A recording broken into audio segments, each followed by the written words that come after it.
Welcome back, everybody. Another episode of Factorio C-Block. This is episode number 12. It's been a few days since the last episode. I was gone for the weekend, and then I'm trying to get over a bit of a cold and a sore throat. So I'm not sure exactly how this video is going to go. It might be a little bit shorter than normal. Just depends on how my voice lasts. Anyway, last time we got Blue Science up and running, which is nice. And we also got the modular armor. We got the robots so we can build and deconstruct things a little bit faster now, which is very nice because we have officially run out of room of our build. It's gotten more and more complicated as we research more machines. There's more machines we could be using, which we're not because we don't have room. We've got the ore processing machine, we've got the strand casting machine, and the sintering oven. This is all in regards to the process for making metal, which has gotten very complex. We've got a few others that we need to research, so we're going to be doing that today. The chemical refining system using the leaching plant is the next thing I want to research. And that's going to allow us to turn our chunks into crystals, which will give us a different sorting recipe in the ore sorting facility thing, which will prioritize the primary metal of the whatever that recipe is. So like this one, the sapphirite crystals will get us more iron. And then after we do this, we've got one more called thermal refining, where we'll get a ore refinery, which will allow us to turn our crystals into purified sapphirite, which will give us a higher proportion of the first two metals, so more iron and copper for sapphirite, that kind of thing. And we need to do a lot of this kind of research. There's a lot of this metallurgy stuff. If we go back to the beginning of the tree, the metallurgy is huge in this. Oh, I spelled it wrong. There's only one T in metallurgy. Silly pants. Here we go. There is a lot of tech here. A lot of the game revolves around these guys, at least until the mid-game. We still have a lot of petrochemical stuff to do, but this is a lot, and all of it, or most of it, almost all of it is researched with 3 sciences. Some of these later ones take 4, like advanced silicon smelting 3 takes a 3rd one, which will let us use the silicon pellets, the pellet press. That's another one we need to research. If I can figure out where that is, but we'll get to that. Anyway, what we'll be doing, we're going to let our perfectly running main bus just kind of do its thing while we move to the south, because we want to keep our little friends over here nice and alive. We're going to make a fish tank to preserve our worms. So I've got quite a bit of landfill, and we are just going to be running to the south, and we're going to make like a big open area where we can experiment with some different layouts to figure out how we want to make the next phase of our base look.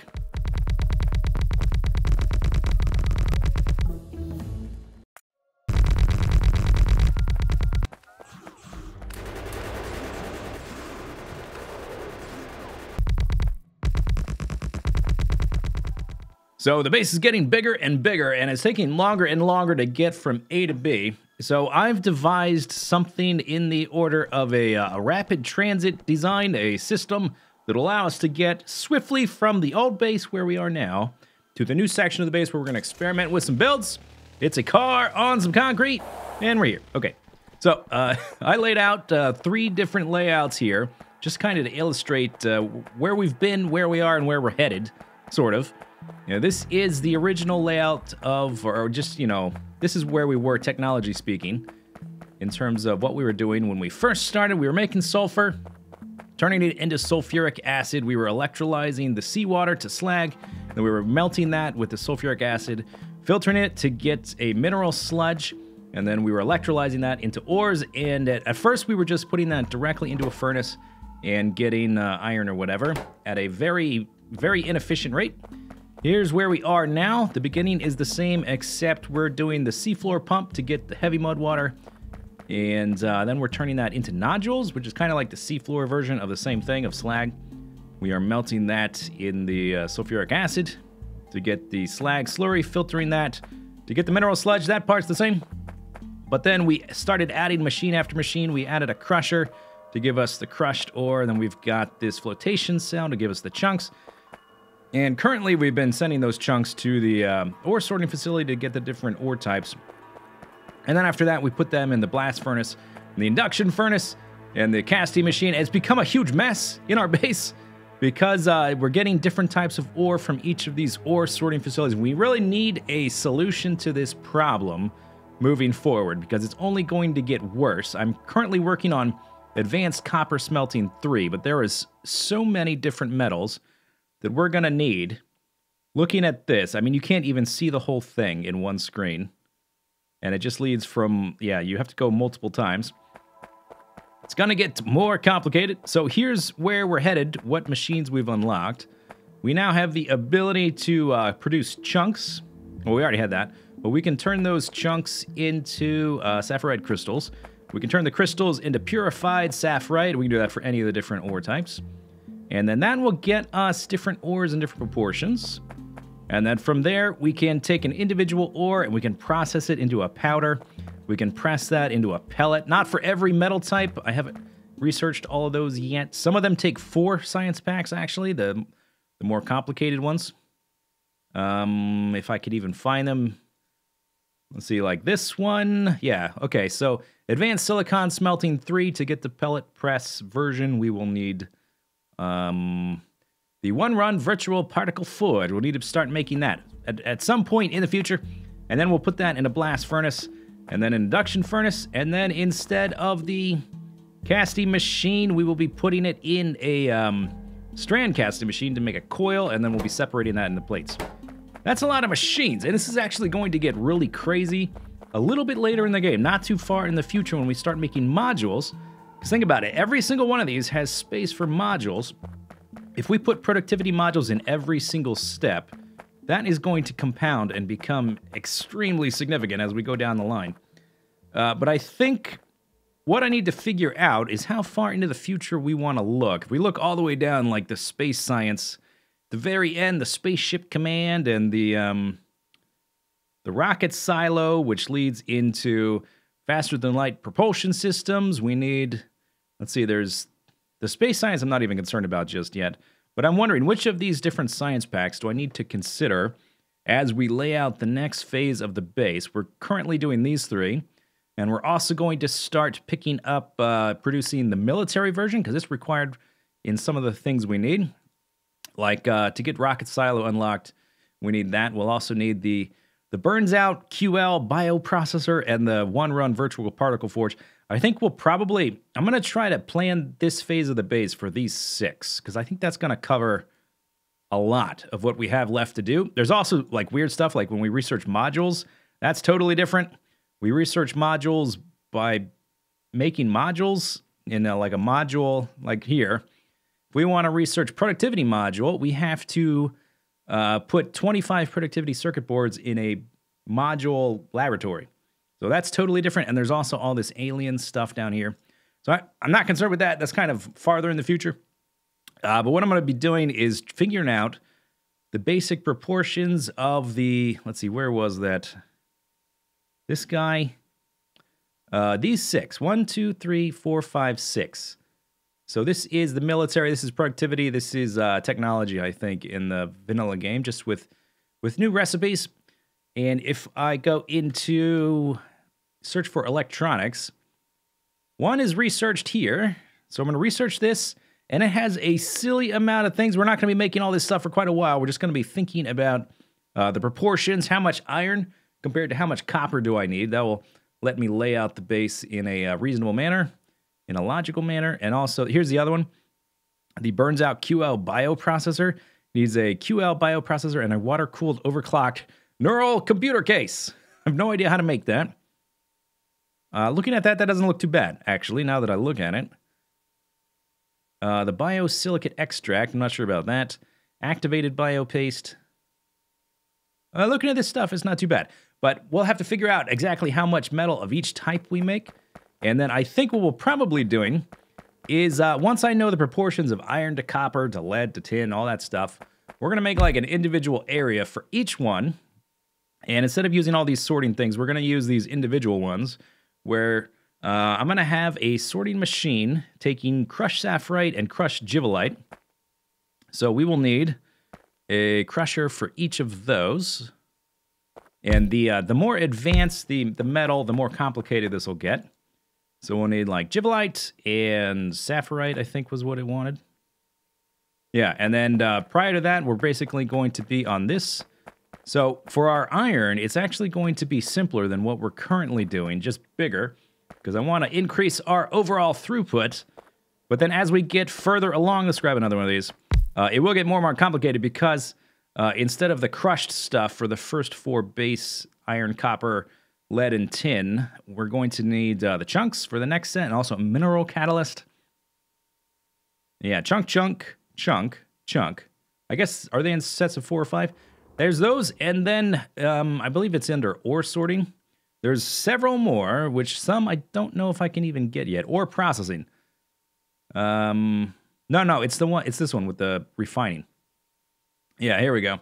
Okay, so here's titanium. We can get specifically just that with sapphirite, stereotype, and rubyite crystals. So all of these are the crystal versions, all the way up to uranium. And then down here, I have the capacity to research this. We can't start working on this. And then down here, the last one, I guess, is tungsten. And that'll give us a specific recipe, I think, for every metal in the game. So that we don't have this, like, mess up here. This is what I'm trying to avoid. All of these belts going left, right, up, down, trying to sort out which ores go where.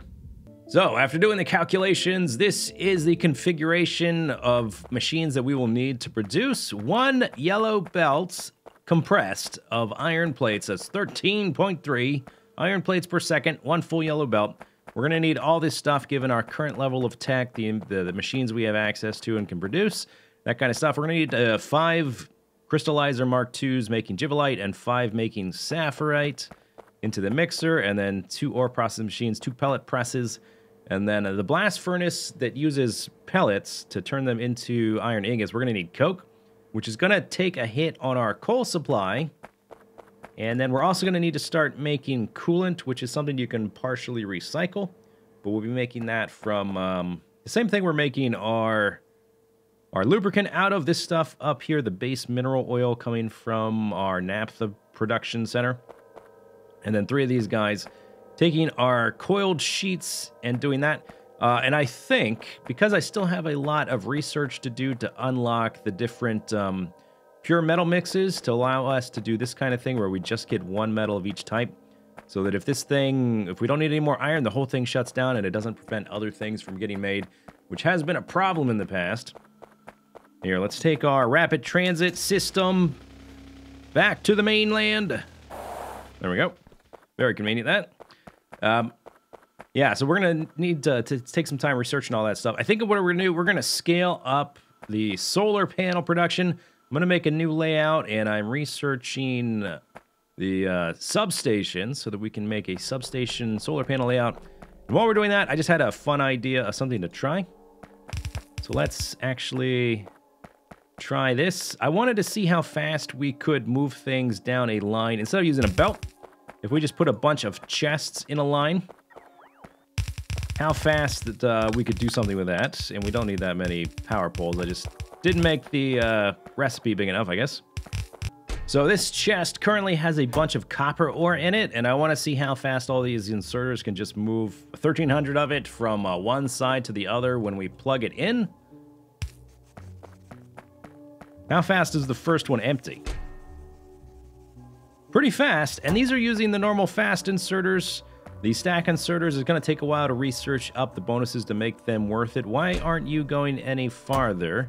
Oh, I don't have enough chests. Oh, this whole recipe, this whole experiment is totally counterfeit. Now they can go. Oh, yes. That's what I was talking about. Oh, that's amazing. Once we have the stack inserters fully research all the bonuses, and we actually get the, there's a modded stack express inserter, which will be faster than a stack inserter, but still have the bonuses. I want to try this again, because I think this is a fun idea. It kind of looks silly, too. Here, let's turn off that so you don't have to see the overlay. Oh, and we're done. So the substations have finished researching, and I'm working on substations 2, which is going to give us an even bigger radius substation. I think these ones have been affected, the substation ones. They've been affected by Whasmospaz, because I don't think the default vanilla ones, I don't think they supply 18 by 8. This seems bigger than the normal one. Maybe that's, I just haven't used them in a while because I've been stuck in this mod pack. And I'm kind of remembering wrong, but the Substation Mark II I am researching, which is not too expensive to make. is going to supply 24 by 24 as opposed to this one 18 by 18. That is pretty big. We're trying to clean up the base, make it more organized, and increase our throughput, but I also want the power layout to be cleaner. And I tried to lay out the substations in a manner where I just have a flat grid of them, and didn't quite work. So we're going to wait until, at least until we have the next version. Here's the layout for the iron. So we've got the liquefiers over here, which I'm going to start spreading out to help with the way the pipe dynamics work. And then we've got the line here for filter frames, and here for the spent filter frames going back up the belt. And then we've got our liquefiers, or our crystallizers rather, and then the crushers. And then those are going into here to produce our iron ore. And this guy got moved because I was trying to find room for this substation. Then we got the blast furnaces, and these guys are going to need coke and limestone. And the different metals have different recipes, so not everything is going to need, in fact, not very many are going to need the coke and the limestone, but some will. So I've got a lot of extra room in here for future upgrades or for extra other belts we need to bring in for other things. Some things need carbon, for instance. We got the induction furnaces, and then these guys are going to need coolant, which we'll get into maybe next episode. And then I'm not sure if this layout is quite going to work. Well, I'd have to change the drop-off point for this guy to be like that. Then I guess it might be fine. And then we've got a new recipe for solar panels. And for now, I'm just going to drop the new ones I've made over here. Oh, we've got some aliens. Are you going to attack this solar panel? Got a new recipe for solar panels, making use of the substations. And this is the ratio of solar panels to accumulators. It's almost perfect. It's 0.85 instead of 0.84. But we're not making the best use of this space. As you can see, there's a little bit of gap there. And here I'll lay down the next one. Right there. So it does leave us room to run between them, I guess, which is nice. But we're about to get the Substation Mark 2, so I'm just going to make a different recipe for that. Once we get it, then we'll pick up all these old ones, and we'll make like a dedicated solar panel area. Where that's going to be, I'm not really sure. I haven't really decided. Up here, maybe. Up here to the north, where we're not really going to be expanding anytime soon. This should help our power system stuff.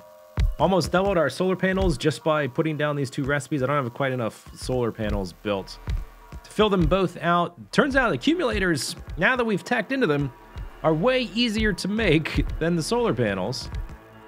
And it took a long while to get to that point, but I think we're going to supplement our power, for the most part, for the time being, with solar panels. At least until we can make good use of uranium ore and nuclear power. It's going to take a while for that to kick into effect. Okay, drop those substations, why don't you? Maybe I can help out. Oh, okay, he did it for me. There we go. All right, guys, did we run out of solar panels? Yeah, that looks like all the solar panels I currently have. I just have to come back here every once in a while. What are you guys doing? Get inside me. Hop inside. And just from doing that, it looks like my batteries got spent, but that's a pretty big use of the robots. Now we've got time to recharge. I guess my layout is working out okay. Oh, you didn't get a what you needed. There we go. All right, sweet. That's going to be the end of this episode. I'm going to keep doing the research.